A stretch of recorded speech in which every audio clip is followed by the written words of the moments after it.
Professor کچھ مسائل ایسے ہیں کہ جس کو ہم پڑھتے بھی ہیں، سنتے بھی ہیں، علماء کرام سے اس کے دلائل بھی سنتے ہیں، لیکن سننے کے باوجود کئی دفعہ ایسا ہوتا ہے کہ سامنے سے کچھ اس کے مخالفت میں دلائل آ رہے ہوتے ہیں، اور وہ دلائل اتنے زیادہ ہوتے ہیں کہ انسان ڈگمگا جاتا ہے کہ یار یہ دلائل قبول کروں، یہ دلائل قبول کروں، یہ بھی بات کر رہے ہیں، یہ بھی بات کر رہے ہیں۔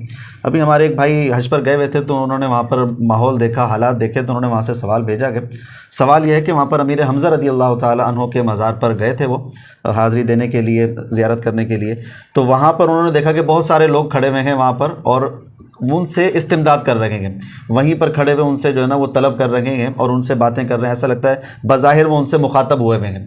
اب وہ بھائی یہ سوال کر رہے ہیں کہ یہاں اتنے متبرک مقام پر آ کر بھی ایسا دیکھنے کو ملتا ہے تو ذہن تھوڑا خراب ہو جاتا ہے کہ جناب قرآن میں ہم چلو سنتے بھی ہیں، پڑھتے بھی ہیں، علماء کرام کا موقف بھی سن لیتے ہیں کہ جناب علی یہ درست نہیں ہے استمداد کرنا، لیکن جب ہم اتنے سارے ماحول کو دیکھتے ہیں یا اتنے واقعات کو ہم سنتے ہیں، فلاں بزرگ کا واقعہ، فلاں کا واقعہ، فلاں کا واقعہ، تو دماغ خراب ہونے لگتا ہے کہ جناب یہ کیا کریں، اس کو قبول کریں، اس کو قبول کریں، کیا کریں۔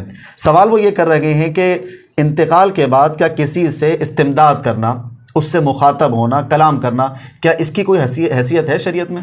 دیکھیں یہ مسئلہ ہے جب کوئی انتقال کر گیا، کوئی اللہ کا نیک ولی انتقال کر گیا، نیک بندہ انتقال کر گیا، یا اللہ کے نبی کوئی ہیں علیہ الصلوۃ والسلام اور وہ اللہ کے پاس عالم برزخ میں انعام و اکرام میں، تو ان سے مدد کے لیے پکارنے کی کیا اس میں کر سکتے نہیں کر سکتے۔ دیکھیں یہ مسئلہ سب سے پہلے تو ذہن میں رکھیے گا، ایسا ہے وہ بڑا نازک سا ہے کہ ہمارے یہاں پاکستان میں اور انڈیا میں ایک بہت بڑا طبقہ ایسا ہے جو اس کو جائز بھی سمجھتا ہے، اس پہ دلائل بھی قائم کرتا ہے، اور ظاہر ہے جو بھی مسائل ایسے ہیں کہ جس میں کلمہ گو ملوث ہیں تو اس کے اندر کوشش یہ کی جائے کہ سمجھانے میں بھی بہترین انداز رکھا جائے، جذباتی نہ ہو جائے کہ ہم کھڑے ہو کے ہر ایک کو بولتے رہے تو مشرک ہو گیا، تو جہنمی ہو گیا ہمیشہ کے لیے، بڑی ایک محتاط چاہیے رویہ ہمیں۔ تو میں کوشش کرتا ہوں اس مسئلے کو سمجھانے کی، مجھے یاد آ رہا ہے کہ اس مسئلے پر پہلے بھی ہم نے کبھی گفتگو کی ہے، لیکن میں دوبارہ کوشش کر دیتا ہوں۔ دیکھیے گا یہ اگر ہم اس کو الگ الگ جہتوں میں دیکھیں تو ایک بڑی لمبی تقریر بن جاتی ہے۔ میں اس جڑ کو سمجھانے کی کوشش کرتا ہوں کہ یہاں مسئلہ کیا ہے۔ وہ جڑ یہ ہے کہ جب کوئی شخص اس دنیا سے انتقال کر کے چلا جائے اور وہ عالم برزخ میں ہو، اور کوئی بھی شخص عالم برزخ میں کس طرح ہے وہ ہمیں نہیں پتا ہوتا، وہ انعام و اکرام میں ہے وہ اللہ جانے، اور وہ عذاب میں ہے وہ بھی اللہ پاک جانے، یا عالم برزخ میں اس پر نیند طاری ہے وہ بھی اللہ جانے۔ یہ سب معاملات اللہ کے ساتھ خاص ہیں، وہ غیبی معاملہ ہے، ہمیں معلوم نہیں۔ لیکن جب بھی کوئی شخص عالم برزخ میں چلا جائے گا، استمداد ہو، مدد مانگنا ہو، یہ سب سوالات اس وقت پیدا ہوں گے کہ جب ہم اس نقطے کو سمجھ جائیں کہ مرنے کے بعد عالم برزخ کے اندر کیا کسی کو یہ اجازت ہوتی ہے کہ وہ دنیا کے احوال سے واقف ہوتا ہے، یا ہم جب مکالمہ کریں یا مخاطبہ کریں تو وہ ہماری باتیں سن رہا ہوتا ہے، جسے سماع کہتے ہیں۔ عالم برزخ والا کیا دنیا سے باخبر ہے یا بے خبر ہے؟ یہ وہ بنیاد ہے جس کی یہ بنیاد ٹھیک ہو جاتی نا، آگے کی پوری منزلیں اس کو سمجھ میں آ جاتی ہیں کہ پرابلم کیا ہو رہا ہے، ہم کہاں غلطی کر رہے ہیں۔ تو میں اس کو آسان سا کوشش کرتا ہوں سمجھانے کے لیے۔ ایک مسئلہ سمجھیے گا، سماع موت اسے کہا جاتا ہے کہ جب کوئی عالم برزخ میں چلا گیا تو اب وہ کیا ہمیں سن رہا ہے؟ یہ ہے جی، اگر تو سن رہا ہے اور جو بھی ہم بولے اس تک پہنچ رہا ہے تو سمپل یہ پھر اس کا نتیجہ یہ ہوگا کہ جب وہ سن رہا ہے تو میں اس سے اپنی بات اس تک پہنچا سکتا ہوں۔ بھائی میری بات کسی تک پہنچ جائے، وہ کسی بھی طرح پہنچے، چاہے ڈائریکٹلی پہنچے، یا میں کسی کو واٹس ایپ میسج کر دوں، یا میں کسی کو کوئی پیغام، لڑکے کو پیغام دے کے بھیج دوں، بھائی مقصود تو ہے پیغام پہنچ رہا ہے۔ اب میں اسے کچھ بھی کام کا کہہ دوں، وہ کرے نہ کرے اس کی مرضی، لیکن مین چیز ہے یہ ذہن میں رکھیں۔ لیکن اگر اس کا دوسرا رخ ثابت ہو جائے کہ عالم برزخ میں انسان بے خبر ہوتا ہے اس دنیا سے، اس دنیا کے معاملات سے اللہ تعالیٰ انہیں پردے میں ڈال دیتے ہیں، اگر تو معاملہ اس درجے کا ہے تو سر پھر یہ استمداد کی جو پوری بلڈنگ ہے نا گر جاتی ہے۔ اچھا، اس لیے کہ اگر تو یہ ثابت ہو جائے کہ مرنے کے بعد عالم برزخ میں اللہ تعالیٰ اس دنیا سے واقفیت نہیں دیتے، اس کی حکمت ہے، انعام میں ہوں، انعامات کے وہ لطف اندوز ہوں گے، لیکن اس دنیا سے بے خبر ہوں گے۔ بے خبری سے مراد یہ کہ یہاں سے کوئی ڈائریکٹ تعلق نہیں ہوگا ان کا کہ وہ اپنی بات پہنچا سکیں، یا کوئی بھی کچھ کلام کر رہا ہے وہ سن رہے ہوں، یا دنیا میں کیا ہو رہا ہے باخبر ہوں، یہ سب چیز، یہ وہ اصل ہے، اس کے اوپر ساری چیزیں چلتی ہیں۔ دیکھیے گا جس وقت ہم قرآن پاک کا مطالعہ کرتے ہیں، قرآن پاک بالکل واضح طور پر ہمیں بتاتا ہے، ہر ایک کے نام لے کر، مثالیں دے کر، کہ جس وقت کوئی عالم برزخ میں چلا جاتا ہے تو اس دنیا سے وہ بالکل بے خبر ہوتا ہے۔ اچھا، یہ چیز ان میں رکھیے گا۔ اگر تو قرآن ہمیں یہ بتا دے کہ وہ باخبر ہوتا ہے، پھر نتائج الگ۔ اگر قرآن یہاں پر کھڑا ہو جائے، وہ ہمیں بولے عالم برزخ والا اس دنیا سے بے خبر ہو جاتا ہے، اللہ اس کو پردے میں رکھ دیتے ہیں، تو سر اس کے بعد پھر سب چیزیں خود ختم ہو جاتی ہیں۔ ٹھیک ہے، جب کوئی اس دنیا سے واقف ہی نہیں ہے پھر مدد مانگنے کا سوال ہی پیدا نہیں ہوتا۔ ظاہر مدد تو اسے مانگی جائے نا جو کم سے کم واقف تو ہو آپ کے حالات سے۔ اس پر میں کچھ آپ کو سمجھاؤں گا. قرآن کی 2-3 آیتیں بڑی آسان سی ہیں. سب سے پہلے سورہ بقرہ اگر آپ دیکھیں تو سورہ بقرہ کے اندر اللہ تعالیٰ نے حضرت عزیر علیہ السلام کا ایک واقعہ ذکر کیا ہے. یہ اللہ کے نبی کا ایک واقعہ ہوا تھا. حضرت عزیر علیہ السلام تھے یا حضرت حزقائیل علیہ السلام تھے, یہ تھوڑا سا مفسرین میں اختلاف رہا ہے, لیکن دونوں تھے اللہ کے نبی. صحیح, آپ کچھ بھی لے لیں, ہیں اللہ کے نبی. اب واقعہ دیکھیے گا کیا واقعہ یہ ہے. فَأَمَاتَهُ اللَّهُ مِئَةَ عَامٍ ثُمَّ بَعَثَهُ, 100 سال کے لیے اللہ تعالیٰ نے ان پر موت کو طاری رکھا. صحیح. ثُمَّ بَعَثَهُ, 100 سال بعد پھر ان کو اٹھایا اللہ تعالیٰ. صحیح. قَالَ كَمْ لَبِثْتَ, پھر ان سے پوچھا گیا کہ آپ نے کتنا عرصہ آپ رہے ہیں. جواب انہوں نے دیا لبثت یوما او بعض یوم, ایک آدھ دن جتنا نارملی انسان سوتا ہے اور سو کے اٹھ جاتا ہے, بس اتنا. قال بل لبثت 100 عام, جواب دیا گیا کہ نہیں, آپ 100 سال کے لیے اللہ تعالیٰ نے آپ پر موت طاری رکھی. اس کے بعد اللہ نے فرمایا فانظر الی طعامک, دیکھیں آپ کا کھانا وہ بالکل تر و تازہ ہے, لیکن یہ اس جانور کو دیکھیں وہ تو بالکل گل سڑ گیا. ٹھیک ہے, اس واقعے میں آپ غور کیجئے گا, اللہ کے نبی ہیں اور اللہ فرما رہے ہم نے 100 سال کے لیے ان پر موت طاری کی, لیکن جب 100 سال بعد اٹھے ہیں تو اس دنیا کے حالات سے وہ واقفیت کی دلیل ہے یا نا واقفیت کی دلیل؟ ان سے پوچھا جا رہا ہے کتنا عرصہ رہے ہیں, وہ کہہ رہے ہیں کہ نہیں, نارمل جتنا ایک آدھ دن سوتا ہے انسان ویسا. اور بتایا گیا نہیں, آپ 100 سال کے لیے موت طاری رکھی اللہ نے. دوسری بات, اس دنیا کے احوال کے بارے میں اللہ بیان کر رہے ہیں, وہ دیکھیے گا کھانا بالکل تر و تازہ ہم نے رکھا ہے, یہاں دیکھیے گا یہ تو بالکل ہی کل سڑ گیا.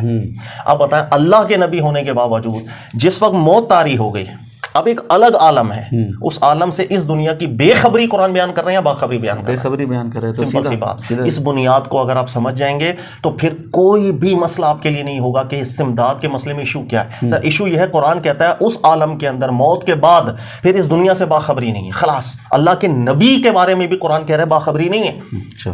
اچھا, اس کی چند مثالیں میں اور آپ کو دیتا ہوں. جیسے آپ اگر سورہ مائدہ دیکھیے گا تو اس کے اندر حضرت عیسیٰ کریم علیہ السلام کے حوالے سے بھی قرآن پاک ذکر کرتا ہے. اللہ تعالیٰ بیان کر رہے ہیں وَإِذْ قَالَ اللَّهُ يَا عِيسَى ابْنَ مَرْيَمَ, اللہ تعالیٰ عیسیٰ کریم علیہ السلام سے ارشاد فرمائیں گے أَأَنْتَ قُلْتَ لِلنَّاسِ اتَّخِذُونِي وَأُمِّيَ إِلَٰهَيْنِ مِن دُونِ اللَّهِ, کہ کیا آپ نے ایسا کہا تھا کہ مجھے خدا بنا لیا جائے یا میری والدہ کو خدا کا درجہ دے دیا جائے. اس کے جواب میں عیسیٰ علیہ السلام فرما رہے ہیں سبحانک, اللہ تو پاک ہے, ما یکون لی ان اقول ما لیس لی بحق, جس چیز کا مجھے حق نہیں میں وہ نہیں کہہ سکتا. ان کنتو قلتہ, لیکن پھر بھی اگر میں نے ایسا کہا ہو, فقد علمت, اللہ تجھ سے مخفی نہیں ہوگا, تو دلوں کے حال بھی جانتا ہے. آگے آپ نے ارشاد فرمایا وَكُنْتُ عَلَيْهِمْ شَهِيدًا مَا دُمْتُ فِيهِمْ, اللہ مجھے اس وقت کے حالات سے میں واقف ہوں جب تک میں ان میں زندہ تھا. فَلَمَّا تَوَفَّيْتَنِي, اللہ جب تو نے مجھے وفات دے دی تھی, كُنْتَ أَنْتَ رَقِيبَ عَلَيْهِمْ, اللہ تعالیٰ پھر کے معاملہ تو جانے, پھر مجھے نہیں معلوم. سر اب غور کیجئے گا, عیسیٰ علیہ السلام اللہ کے نبی ہیں, اللہ کے رسول ہیں, بڑے بڑا مقام ہے آپ کا. وہ فرما رہے ہیں کہ جس وقت اللہ آپ نے ہمیں وفات دے دی, اس کے بعد کے معاملات سے میں باخبر ہوں یا بے خبر ہوں. سر یہاں غور کریں آپ, اس کے بعد دنیا کے حالات سے باخبری ہے یا بے خبری ہے؟ بے خبری. اسی حضرت عیسیٰ علیہ السلام کے واقعے سے پیچھے آپ چلے جائیں تو اللہ رب العزت نے تمام کے تمام رسولوں سے یہی جملہ نقل کیا کہ بروز قیامت ہر رسول سے پوچھا جائے گا کہ ان کی امت نے بعد میں, یعنی ان کے وفات پا جانے کے بعد, اس عہد کو, میثاق کو پورا کہاں تک کیا یا کہاں تک نہیں کیا. تو تمام کے تمام رسول بھی یہی جواب دیں گے کہ اللہ جس وقت اس دنیا سے ہم چلے گئے بعد کا ہمیں کوئی علم نہیں. یہ بھی اللہ نے قرآن میں ذکر کیا, یوم یجمع اللہ رسولہ, یہ بھی سورہ مائدہ اور آیت نمبر میں بیان کرتا ہوں 109, آپ پڑھیے گا گھر پہ.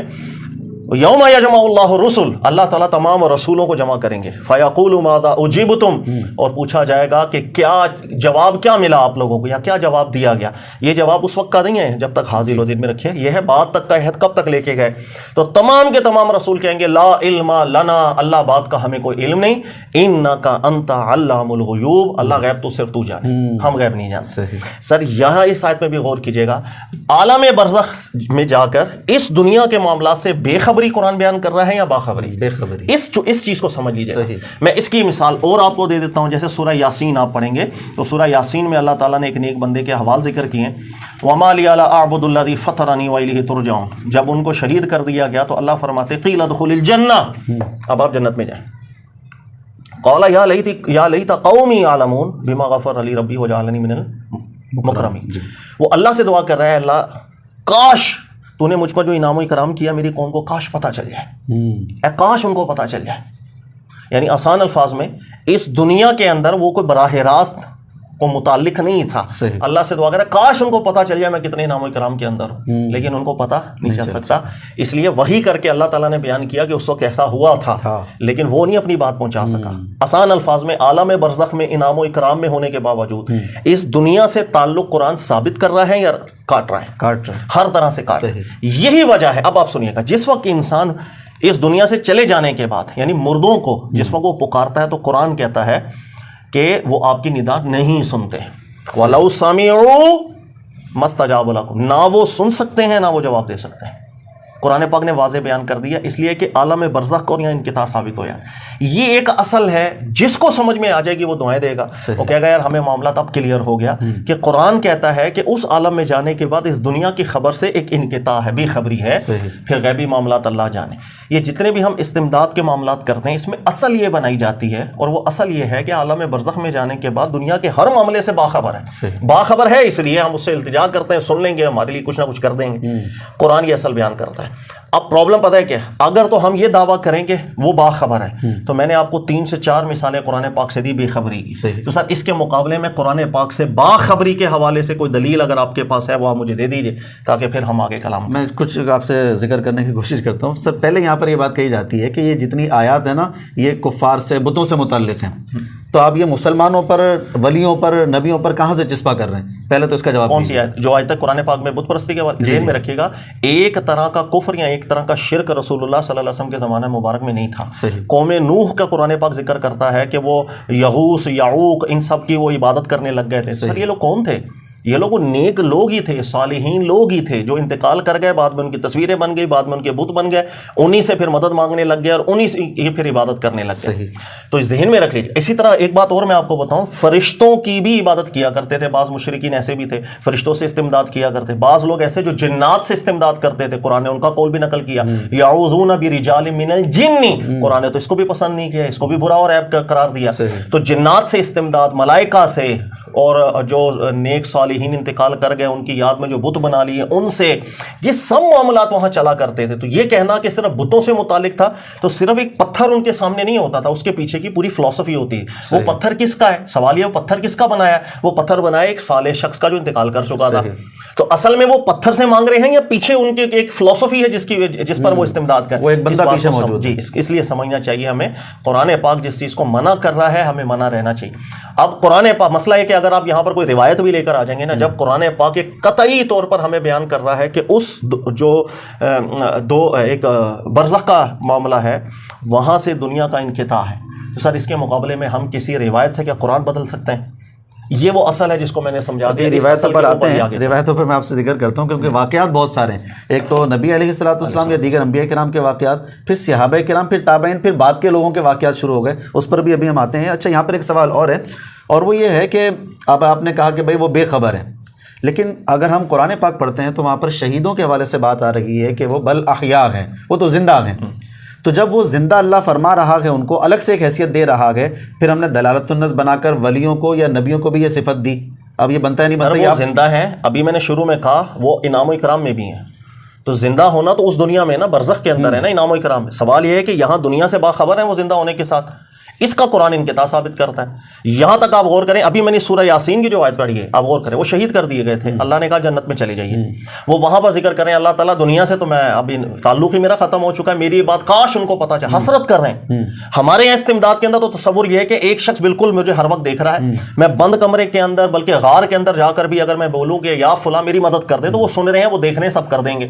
قرآن کہہ رہے شہید, اس کو جنت میں بھی بھیج دیا گیا, وہ کہہ رہے ہیں دنیا سے تو میرا تعلق نہیں, اللہ کاش تو یہ بات ان کو بتا دیتا کہ مجھے کتنا انعام و اکرام میں رکھا گیا. تو یہ دلیل نہیں ہے, زندہ ہونا دلیل. سوال یہ ہے کہ قرآن اس دنیا سے انقطاع ثابت کر رہا ہے یا انقطاع ثابت نہیں کر رہا ہے. اگر ان کو احیاء کہا جا رہا ہے, زندگی ان کو ثابت کی جا رہی ہے, تو اس کے باوجود انقطاع ہے. انقطاع ہے. یہ تو اللہ کے نبی سے متعلق قرآن ذکر کر رہا ہے حضرت عزیر علیہ السلام کے حوالے سے کہ 100 سال بعد جس وقت اٹھایا گیا دنیا کے حالات سے بے خبر تھے.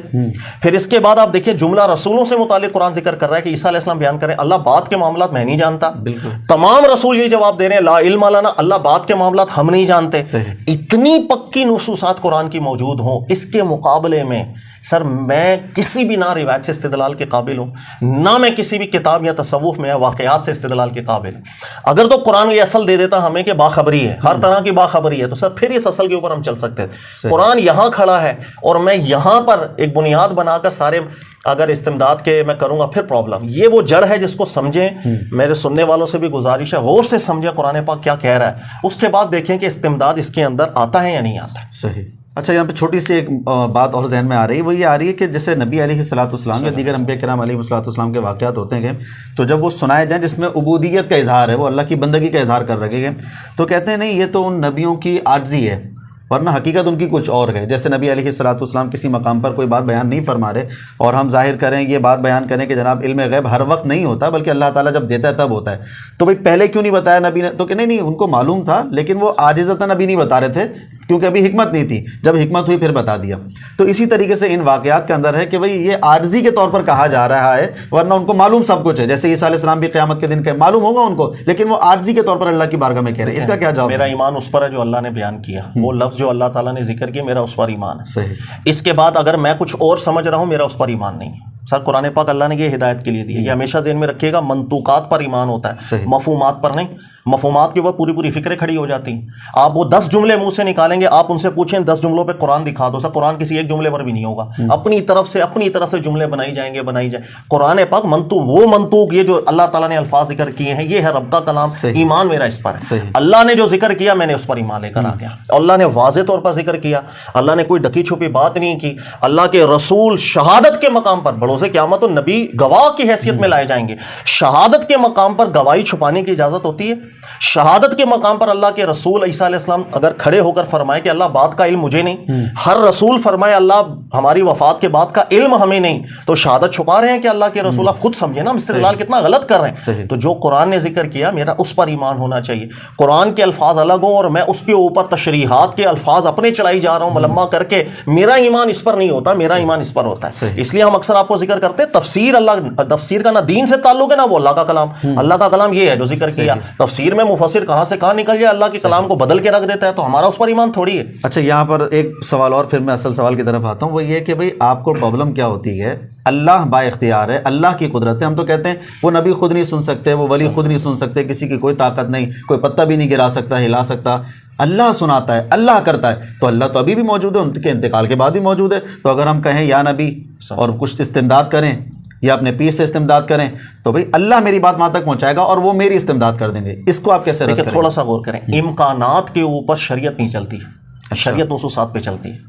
صحیح ہے۔ امکان تو یہ بھی ہے کہ میں پتھر سے مانگ رہا ہوں، اللہ پتھر میں یہ صلاحیت رکھ دے کہ پتھر میری مدد کر دے۔ بتائیں میں غلط ہوں یا ٹھیک ہوں؟ صحیح بات ہے۔ اللہ قادر ہے یا نہیں؟ سر آپ جواب دیجیے۔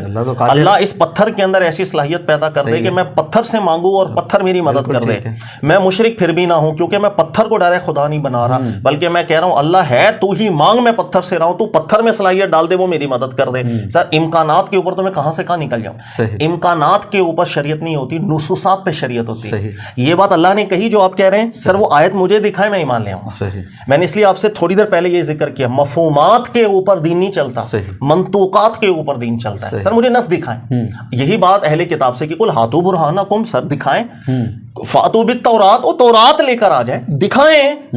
سر نصوصات کے اوپر بنیاد ہوتی ہے۔ نص کے اندر جب اللہ نے واضح ذکر کر دیا کہ وہاں کے معاملات سے بے خبری ہے، وہ اعلیٰ درجے کے انعامات میں ہوں گے، اعلیٰ درجے کی حیات میں ہوں گے، سبحان اللہ، لیکن اس دنیا کے معاملات سے انقطاع ہوتا ہے، ہمیں وہیں رہنا چاہیے۔ اگر ہم وہاں نہیں رہتے، یہی وجہ ہے کہ ہمارے یہاں نظریات الگ آتے ہیں، تو تھوڑا سا غور و فکر کریں گے ہمیں سمجھ میں آ جائے گی قرآن کہاں رکھنا چاہ رہا ہے۔ اچھا، کچھ واقعات بھی اس طریقے سے آتے ہیں، نبی علیہ الصلوۃ والسلام نے جیسے کافروں کو کنویں میں ڈلوا دیا تھا تو ان سے مخاطب ہوئے تھے، تو جب حضور اللہ کے نبی صلی اللہ علیہ وسلم مخاطب ہو رہے ہیں اور کافروں کی جسموں سے، روحوں سے، تو ہم اگر مسلمان کی روح سے، اللہ کے ولی کی روح سے، اللہ کے نبی کی روح سے یا ان کے جسموں سے مخاطب ہو رہے ہیں، پھر کیا پرابلم؟ دیکھیں استدلال کسی بھی چیز سے کیا جائے، سب سے پہلے دیکھنا چاہیے استدلال کس چیز سے ٹکرا رہا ہے اور کہاں میں نے جانا ہے۔ صحیح۔ جس روایت کو آپ ذکر کر رہے ہیں، یہی روایت جب ام المومنین عائشہ صدیقہ رضی اللہ تعالیٰ عنہا کے پاس گئی، انہوں نے کیا جواب دیا تھا؟ انہوں نے کہا قرآن کے خلاف ہے۔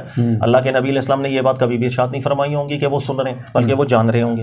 آپ خود اندازہ کریں کہ اگر ایک روایت ایسی آ رہی ہے کہ خود جید صحابہ، ایک طرف بڑے صحابی، دوسری طرف ام المومنین عائشہ صدیقہ کہہ رہی ہیں قرآن کے خلاف، ایسی متعارض بات سے میں قرآن نے جو قطعی نصوصات ذکر کی اس کو بدلنے کی کوشش کر رہا ہوں. آپ خود غور کریں نا.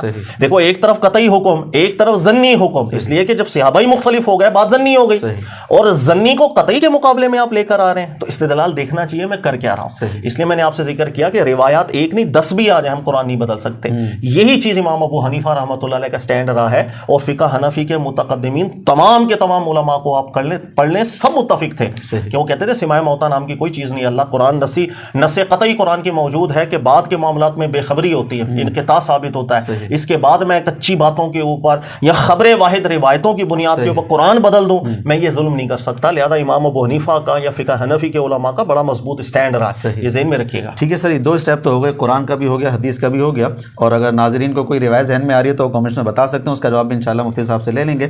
اب آ جاتے ہیں واقعات پر، یعنی تابعین کے دور سے لے کر آج تک کے دور کے واقعات. بعض ہمارے بزرگ گزرے ہیں، اسلاف گزرے ہیں جنہوں نے اپنے دور میں بڑا اچھا کام بھی کیا، لیکن بعد کے لوگوں نے ان کے نام سے کچھ اور تعلیمات بنا لی جس کو ہم تصوف کی تعلیمات کہتے ہیں. بگڑی ہوئی باتیں جو ہوتی ہیں تو وہ اپنے اپنے بزرگوں کے حوالے سے واقعات بنا لیتے ہیں. جناب فلاں مرید نے اپنے پیر صاحب کو پکارا تھا، وہ مشکل میں تھا، مصیبت میں تھا، تو پیر صاحب اس کی مدد کرنے کے لیے آ گئے. اچھا بیان کرتے ہوئے یہ بھی نہیں سوچتے اچھا ایک لڑکی کا واقعہ بھی سنا دیا اس کے اندر، بڑے بڑے لوگوں نے لڑکی کا واقعہ بھی سنا دیا، تو کیا پیر صاحب لڑکی کی مدد کرنے کے لیے آ گئے؟ اب سوال یہاں پر یہ بنتا ہے کہ بعد کے جو واقعات ہیں کیا ان سے استدلال کر کے ثابت کیا جا سکتا ہے کہ اللہ کے ولی سے مدد مانگنا جائز ہے؟ آرام سے اس کا جواب سمجھ میں آئے گا، ناظرین کو بھی سمجھ میں آئے گا. سر ایک واقعہ، 2 واقعہ لائیں، تیسرا لائیں، 10 50 100 500 1000 واقعات ایک پلڑے میں رکھ دیں. صحیح ہے. یہ سارے واقعات وہ جو نہ قرآن میں آئے نہ اللہ کے نبی نے فرمایا صلی اللہ علیہ وسلم، یہ سارے واقعات جو تصوف کی کتابوں میں آئے، آپ ترازو لائیں، اس کے ایک پلڑے میں 100 واقعات 1000 رکھ دیں. سر ایک پلڑے میں ایک قرآن کی آیتیں رکھ، سر کس کا وزن زیادہ بنے؟ قرآن پاک کا وزن. سمپل سی بات ہے. ہمیں استدلال دیکھنا ہے ہم نے کر کیا رہے ہیں. ایک جگہ قرآن کھڑا ہے، ایک جگہ پر واقعات آ جائیں، ہم کیا کریں گے؟ دیکھیے گا تصوف کے اندر جب بگاڑ آیا تو ہر چیز الٹی سیدھی ہو گئی، اور اس کے اندر پھر ایسے علماء بہت کم پیدا ہوئے کہ جو موقع کے اوپر گرفت کریں. ایسے علماء بہت کم آئے. جس وقت بگاڑ کا دور تھا، یہ اگر آپ کو اسٹڈی کرنا ہو تو 6 صدی ہجری اور 7ویں صدی ہجری کو آپ اسٹڈی کریں. وہاں کے علماء محققین کو آپ پڑھیں کہ کس قدر ایک زبردست قسم کی ایک جنگ تھی بگڑی صوفیزم اور علماء حق کے درمیان. تو وہاں پر اصلاح کرنے والے بھی کئی لوگ تھے. مثال کے طور پر شیخ الاسلام ابن تیمیہ صاحب کا واقعہ، ایسے علماء پھر کم آئے، اس لیے وہ واقعات اتنی کثرت سے ہمارے سامنے آنے لگ گئے. آپ ایک جگہ تشریف فرماتے، کہیں دور سے قافلہ ملاقات کے لیے آیا ہے، یہ واقعہ نقل ہوا ہے شیخ ابن تیمیہ صاحب کے حوالے سے. تو اس واقعہ نے کہا سبحان سر ہم قائل ہو گئے آپ اللہ کے ولی ہیں. ابن تیمیہ صاحب نے ذکر کیا، کیا ہو گیا بھائی میں یہاں بیٹھا ہوں؟ انہوں نے کہا سر ہم جب جنگل میں آ رہے تھے ہمیں پتہ نہیں کون سی پریشانی ہو گئی تھی، تو اس پریشانی کے عالم میں ہمیں کوئی رستہ نہ ملا، تو ہمارے قافلے والوں نے ندا لگانا شروع کر دی، ابن تیمیہ ہماری مدد کر، یا ابن تیمیہ ہماری مدد کر. وہ کہہ رہے ہیں کہ خدا کی قسم ہم نے دیکھا کہ گھوڑے پر آپ آئے اور ہماری مدد کر کے چلے گئے. یہ بات انہوں نے ذکر کی شیخ ابن تیمیہ صاحب کے ساتھ. تو یہ جو مجلس لگی ہوئی تھی، شیخ ابن تیمیہ فوراً اس وقت کھڑے ہوئے، کلمہ شہادت ادا کیا، لوگوں میں سنایا، کہا کہ شیطان نے ان کے ساتھ تمثل کیا ہے، انہوں نے پکارا، نہ میں نے سنا نہ میں نے مدد کی، خالصتاً شیطانی حملے کے اندر آ گئے. بڑی بات. انہوں نے پوری مجلس کے سامنے اس چیز کو کلیئر کیا. پھر انہوں نے کہا کہ ندا کب جو ہے نا وہ کفر بنتی ہے، قرآن کس ندا کی اجازت دیتا ہے، کس کی نہیں دیتا. یہ سارا معاملہ انہوں نے کلیئر کیا. اب بعد میں ان قافلے والوں نے بھی ذکر کیا، ہم آپ کا امتحان لینے کے لیے جھوٹا واقعہ سنا دیا تھا ہم نے، تو ہم دیکھنا چاہ رہے تھے کہ آپ کیسے ہیں. تو کہنے کا مقصد کہ ایسی چیزیں ہوتی ہیں. اب واقعات قرآن کے مقابلے میں کوئی حیثیت نہیں ہے، 100 کتابیں لے کر آ جائیں. اور دوسری بات، تصوف کی جتنی کتابیں ہیں وہ غیر معتبر کتابیں، اس کے اندر دنیا جان کی خرافات ہیں، تو ہم اس سے استدلال نہ کریں تو زیادہ بہتر ہے. یہ سر بہت اچھے طریقے سے بات سمجھ میں آ گئی ہے. اور بھی کچھ واقعات ہیں جو ذکر کرنے تھے لیکن ٹائم پورا ہو چکا ہے، وہ انشاءاللہ پھر اگلے پروگرام میں کر لیں گے. جی ناظرین، تو آپ نے سماعت فرما لیا ہے، مفتی صاحب نے بڑے خوبصورت طریقے سے یہ بات سمجھا دی اور بڑی 2 ٹوک بات سمجھائی ہے کہ یہ ثابت کریں کہ جو یہاں سے چلے گئے وہ اس دنیا سے باخبر ہیں یا بے خبر ہیں. یہ 2 پوائنٹ پہلے ثابت کر لیجئے، یا تو یہ ثابت کریں گے یا یہ ثابت کریں گے. جو بھی ثابت آپ کریں گے وہاں سے پھر بنیاد بنتی چلی جائے گی.